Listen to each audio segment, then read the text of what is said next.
noches. Bienvenidos a la emisión estelar de Poder Informativo. Hoy, 10 de febrero, hemos recopilado las noticias más importantes del Cono Sur. Y de inmediato comenzamos con lo más importante que ha acontecido en las últimas horas en Latinoamérica. De inmediato nosotros iniciamos con los titulares. Mossack y Fonseca fueron detenidos en Panamá por su implicación en trama de corrupción.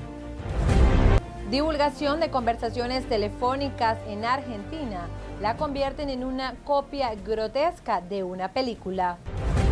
Juez peruano ordenó prisión preventiva de 18 meses para el expresidente de Perú, Alejandro Toledo. Y en Chile, la mayor productora de cobre del mundo ha iniciado una huelga indefinida.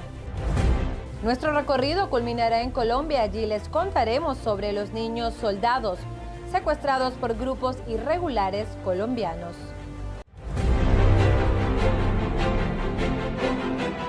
Los dos socios principales de la firma Mossack Fonseca, epicentro del escándalo de los papeles de Panamá, quedaron detenidos este jueves, horas después de que las autoridades panameñas les imputaran cargos por su implicación en el caso Lava Jato, la mayor trama de corrupción de Brasil. Los papeles de Panamá dan cuenta de 128 políticos, 61 familiares o socios cercanos a líderes políticos, 12 jefes de estados, futbolistas, actores, empresarios y directores de cine que están implicados en estos casos de corrupción. Los fundadores de Mossack Fonseca fueron detenidos de forma preventiva el jueves en Panamá. La firma de abogados que estaba implicada en el escándalo de los papeles de Panamá fue allanada en medio de investigaciones por el escándalo de corrupción Lava Jato en Brasil. La fiscalía acusa a Jorgen Mossack y Ramón Fonseca Mora de blanqueo de capitales, que ha servido para eliminar evidencias de los implicados en la operación. Antes de su detención, Fonseca, exministro consejero del gobierno, había acusado al presidente de Panamá, Juan Carlos Varela, de recibir donaciones de Odebrecht, una de las grandes empresas constructoras acusadas de soborno.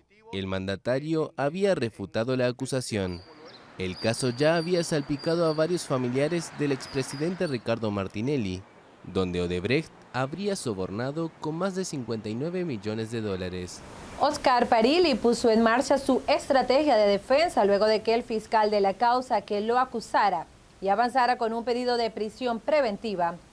Parrilli es procesado por el supuesto encubrimiento al narcotraficante Ibar Pérez Corradi y ha asegurado que el fallo del juez federal Ariel Lijo a cargo de la causa tiene como un objetivo justificar el espionaje político a Cristina Kirchner. La expresidenta Cristina Kirchner apuntó contra el presidente de la Corte, Ricardo Lorenzetti, por la publicación de los audios producto de las escuchas.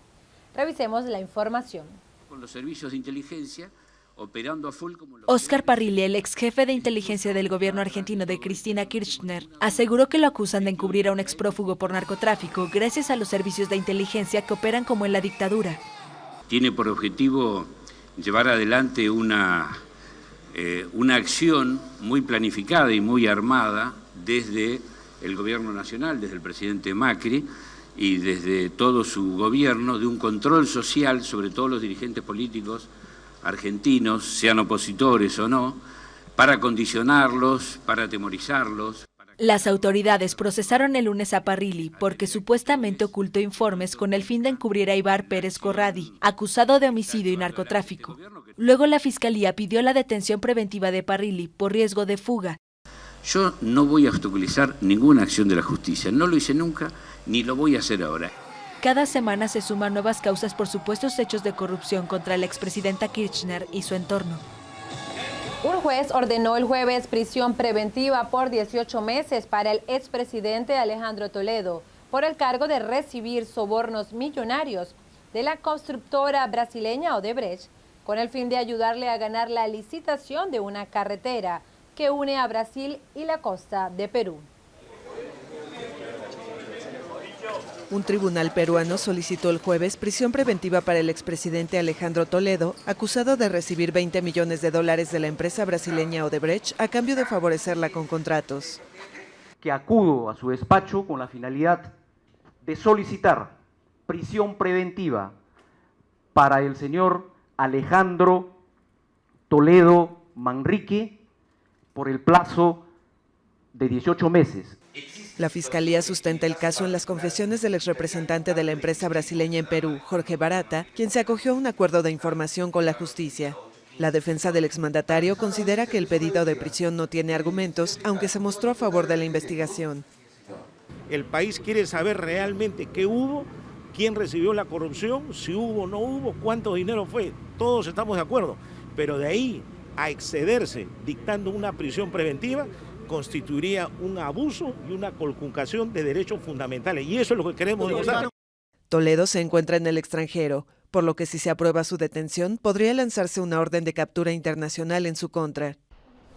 El escándalo de Odebrecht salpicó a otro mandatario latinoamericano. El presidente panameño Juan Carlos Varela fue acusado de haber recibido donaciones de la constructora brasileña, lo que él negó tajantemente. En una comparecencia convocada de urgencia, Varela aseguró que no existen donaciones de la empresa Odebrecht y se comprometió a entregar una lista con donativos privados que él recibió para la campaña del 2014. Luego de ser acusado de haber recibido sobornos de la empresa constructora brasileña Odebrecht, el presidente panameño Juan Carlos Varela realizó una rueda de prensa en la que negó dicha situación y anunció que pondrá todos los registros de su campaña presidencial a disposición de los ciudadanos y los entes investigadores pertinentes.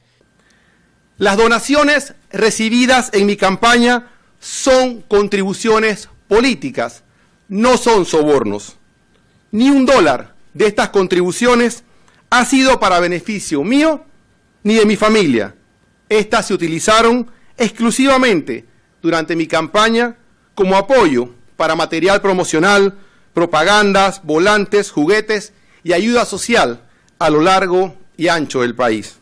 Ramón Fonseca Mora, uno de los socios principales de la firma de abogados Mossack Fonseca, fue quien aseguró que el mandatario le había dicho personalmente que recibir dineros de Odebrecht era inevitable. Me dijo que él había aceptado donaciones de Odebrecht porque no se podía pelear con todo el mundo. Están buscando un chivo expiatorio, alguien que desvíe la atención. Yo quisiera pedirle a la señora procuradora, que quizás a ella la engañaron igual que a mí, que por favor de verdad investigue Odebrecht en Panamá. Fonseca Mora realizó esta afirmación momentos antes de ingresar voluntariamente a las instalaciones de la Fiscalía panameña. El abogado es acusado de haber participado en el Lavajato, el sonado escándalo de corrupción y lavado de dinero que implica a la petrolera brasileña Petrobras y del cual la firma de Fonseca habría recibido dineros ilícitos.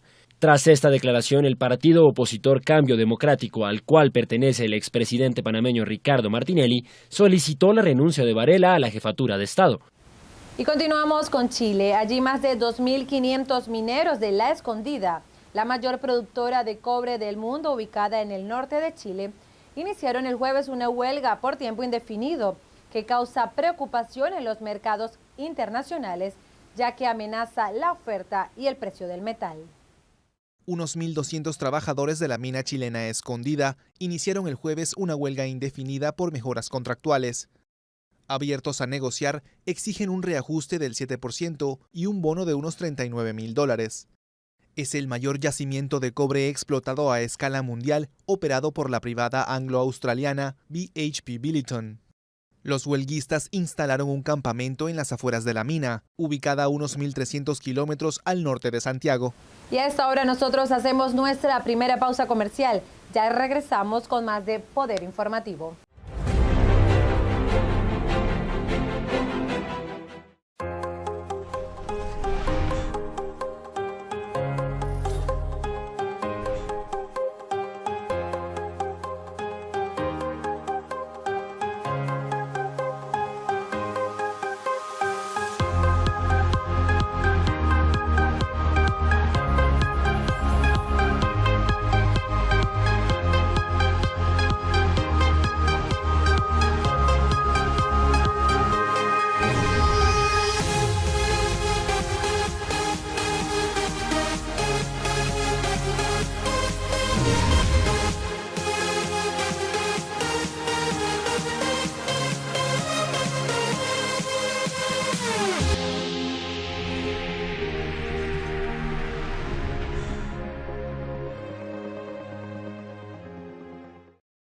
a perfectly balanced lager recognized in 192 countries around the world. And we make sure by sending samples from all the breweries back to the Netherlands to taste. Really? You send every sample back? And it tastes the same everywhere. From Sydney to Santiago? From Cape Town to Chicago. From Kilimanjaro to Kalamazoo? From Tokyo to Toronto. From Panama City to New York City? Hey, Willie. From Tokyo to... Toronto. We said that already. There's more behind that star. Y estamos de regreso con más noticias a través de su noticiero Poder Informativo. Y continuamos en México. Allí, el embajador europeo en México, Andrew Stanley, dijo el jueves que la Unión Europea está buscando acelerar el ritmo de las negociaciones y así encontrar el acuerdo comercial más sofisticado para ambos socios ante la tensa relación de México con la nueva administración de Donald Trump. El embajador de la Unión Europea en México, Andrew Stanley, dijo el jueves que se busca el mejor acuerdo comercial ante la tensa relación del país latinoamericano y Estados Unidos. Lo que queremos entonces es que entre México y la Unión Europea tengamos el acuerdo más sofisticado que México haya negociado con otros socios y que la Unión Europea haya negociado. Stanley afirma que la Unión Europea desea mantener una relación estrecha con Estados Unidos. La relación transatlántica entre la Unión Europea y Estados Unidos es una relación de importancia fundamental para no solamente la Unión Europea y Estados Unidos, sino yo diría para el mundo. El embajador puntualizó que tanto Estados Unidos como la Unión Europea son dos bloques económicos importantes con grandes intereses y coincidencias económicas. Y continuando en México, pero con otro tópico, también les contamos que 8 presuntos delincuentes fueron abatidos el jueves por las fuerzas federales mexicanas en un enfrentamiento en el estado de Nayarit, vecino a Sinaloa. 8 presuntos delincuentes fueron abatidos el jueves en un enfrentamiento con fuerzas federales en México. El informe de la Secretaría de la Marina Armada solo dio a conocer el nombre de pila de uno de los fallecidos. Según la prensa local, el enfrentamiento ocurrió en el estado de Nayarit, vecino al de Sinaloa, que ha visto un pico de violencia con al menos 21 muertos desde el fin de semana pasado. En Sinaloa, Joaquín El Chapo Guzmán fundó uno de los cárteles de drogas más poderosos en el país. El narcotraficante fue extraditado a Estados Unidos el 19 de enero pasado. Ahora les traemos el tema de las deportaciones mexicanas. Una madre de 2 hijos que vivió en Estados Unidos por más de 20 años fue deportada desde Arizona, convirtiéndose así en una de las primeras en ser barrida por la represión del gobierno de Trump contra inmigrantes ilegales en Estados Unidos. Para ellos yo soy criminal. El simple hecho de que yo trabaje, para ellos es criminal y no se me hace justo. Haga de cuenta que yo me presento para mi chequeo de todos los años y ellos esperan y se fijan a ver si todo está bien, pero ellos bajan y me dicen que no me pueden dar, que voy a ser arrestada. O sea que prácticamente me quitan ya el derecho como lo tenía antes. Es un caso especial para nosotros, para que la comunidad esté alerta, se mantenga en contacto con los consulados y podamos darles la asesoría jurídica que corresponde. Pues un ejemplo de los nuevos cambios, de lo que está ocurriendo en las regulaciones y en los procesos de las autoridades de los Estados Unidos.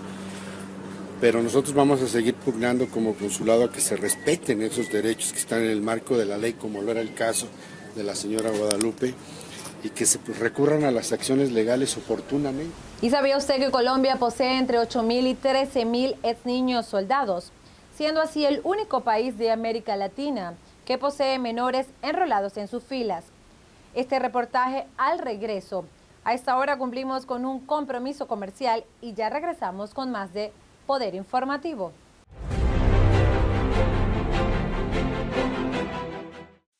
Heineken has been family owned since 1873. Right, for 140 years they own the brand. And because the name is on the bottle, they don't compromise the quality. I get that. I don't put my name on a bad film.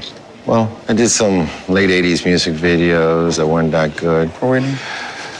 Yeah. Don't worry about it. You're still my third best actor.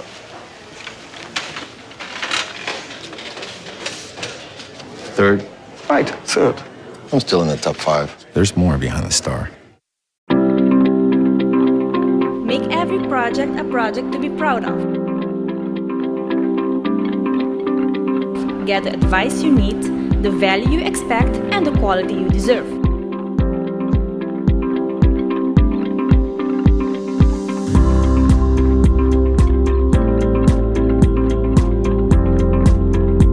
See the Do It Members flyer for great savings.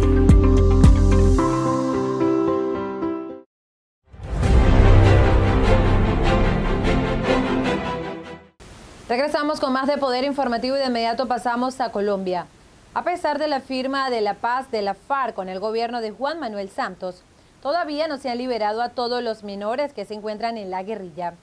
Solo entregaron 13 el año pasado. Jóvenes que fueron niños soldados y que se desvincularon de las Fuerzas Armadas Revolucionarias de Colombia, FARC, dieron su testimonio. Esto con motivo del Día Internacional contra la Utilización de Niños Soldados, que se celebró este jueves en Colombia. No es hora de estar cogiendo un arma. Es hora de estar cogiendo un cuaderno y un esfero o un lápiz para estudiar y prepararnos para hacer el futuro del país.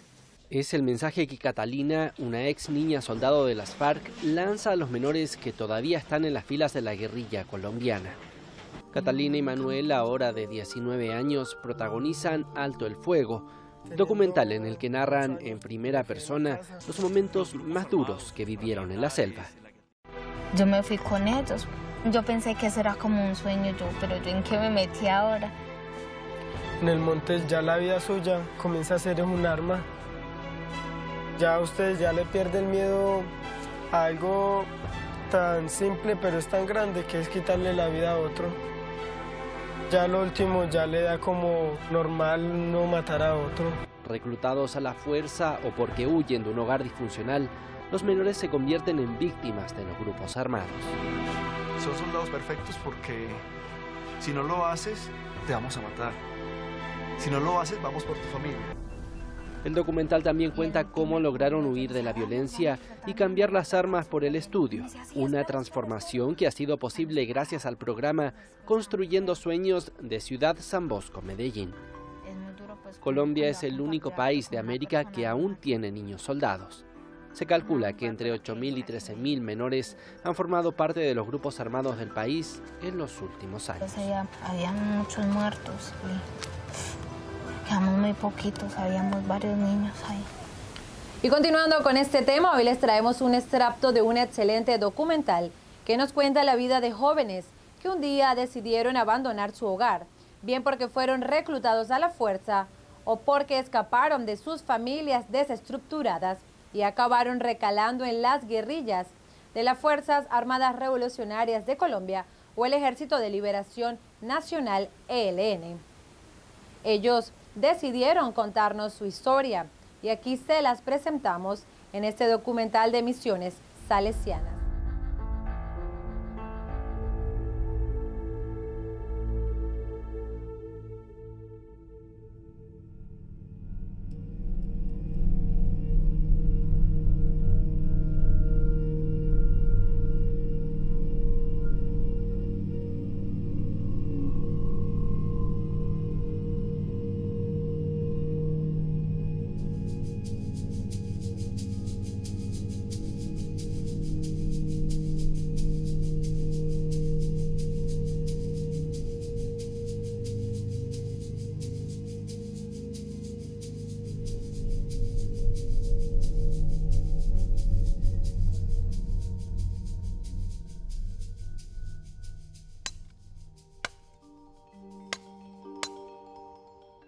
Desde pequeña tuve muchos inconvenientes con mi padrastro.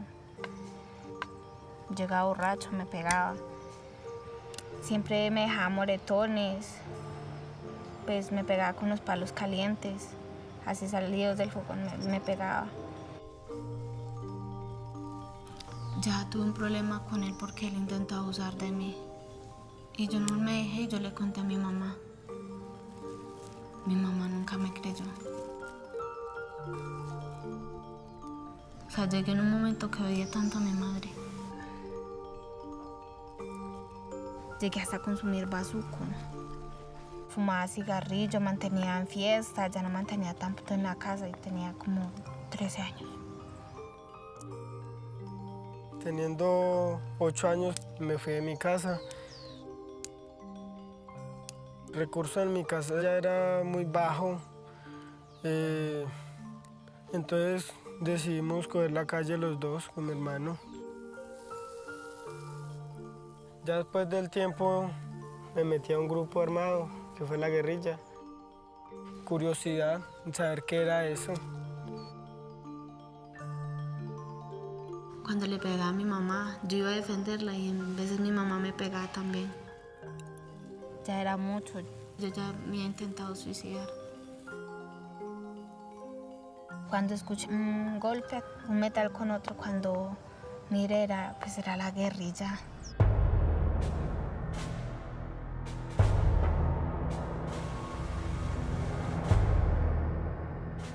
Muchos de estos chicos terminan abandonando su casa y la única posibilidad que tienen en el sector es la guerrilla.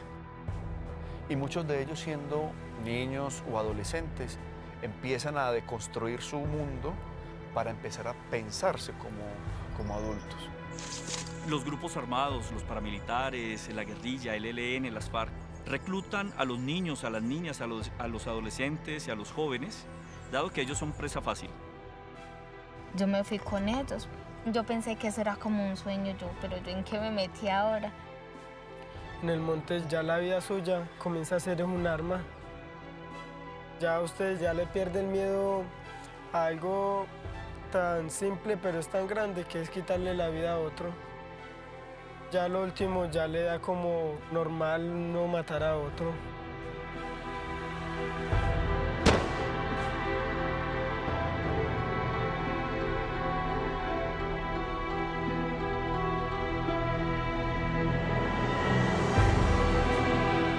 Son soldados perfectos porque si no lo haces, te vamos a matar. Si no lo haces, vamos por tu familia.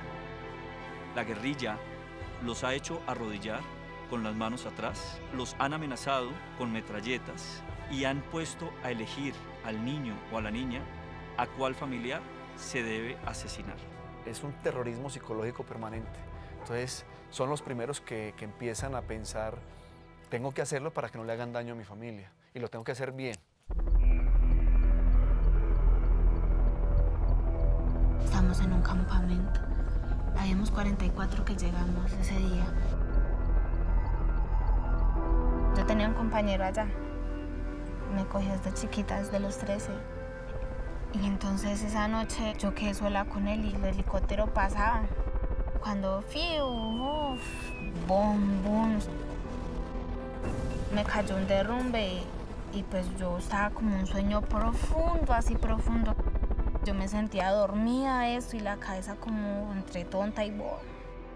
El ejército ya estaba cerquita de nosotros dos y me decía, corra, corra, corra. Yo corría, pues yo hacía lo posible por correr.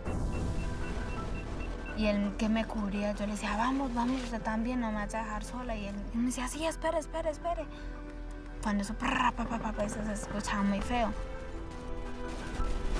Cuando yo, niño, ya no me contestaba. Yo, niño, ya, y nada, no me contestaba.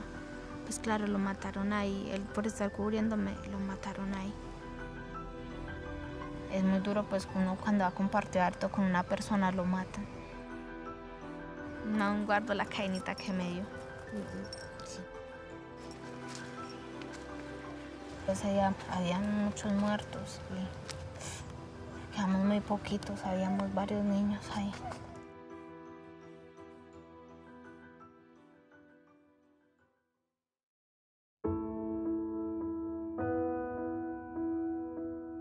Mi hermano era una persona que a él le gustaba hacer lo que quería.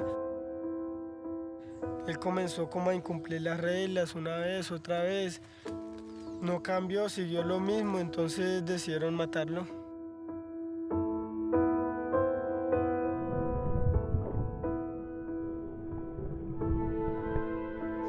me dejaron despedirme de él. Me dijo, Chino, cuídese. Me dijo, cuídese. Y no, me abrazó y me dijo, chao. Y le digo, bueno, chao, que esté bien. Ya lo miré salir del campamento para posteriormente matarlo. Dios te salve María, llena eres de gracia, el Señor es contigo, bendita tú eres entre todas las mujeres. Cuando dijeron que a él lo habían matado, entonces todo el mundo volteó a mirarme a mí.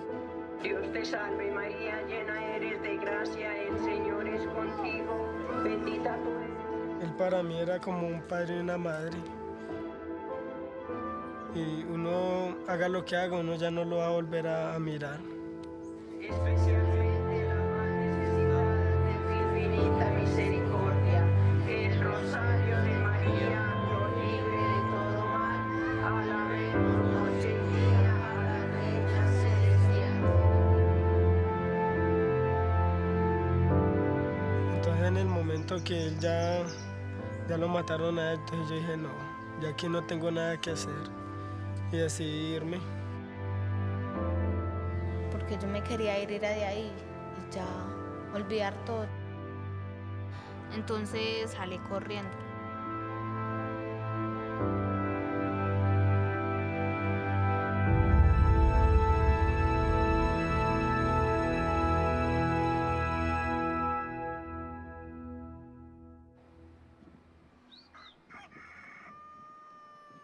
A mí me toca recibir los chicos y no te preparas nunca para que vas a recibir. Recibes el niño con dolor, con tristeza, con miedo, herido de guerra, un niño expulsado de la familia, un niño maltratado, un niño o niña que ha sido violada. Además vienen con un estrés postraumático de guerra.